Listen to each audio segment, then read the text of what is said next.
Without a mentor, they sometimes it depends on their situation, but quite often they're going to a transition house or a halfway house. Sometimes they call it, so they're not going straight into the community, but they're in a house, but they're in a house with others that have been in prison. So it's not the most positive environment for them to be in, but they do need to find a job.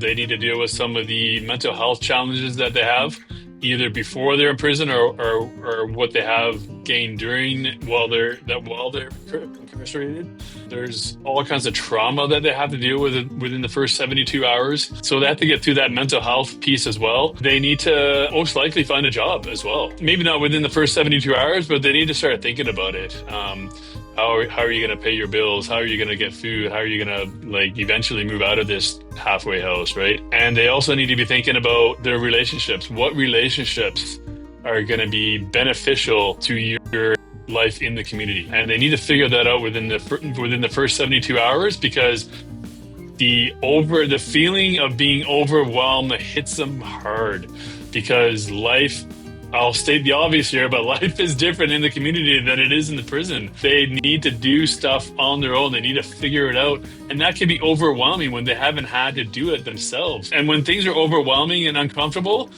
within the first 72 hours, they're going to go to what is easy and what is comfortable. And sometimes that's going to drugs.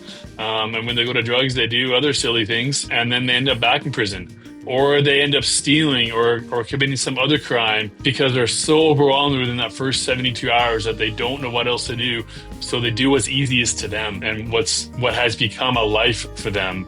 And sometimes that's breaking the law, and then they end up reoffending again. So yeah, if you want to be involved, if you just want to be in the loop of updates and what's going on at M2W2, you can go to our website. It's pretty simple, m2w2.com. Go to the bottom of the first page and there's a contact form and you'll be in the loop.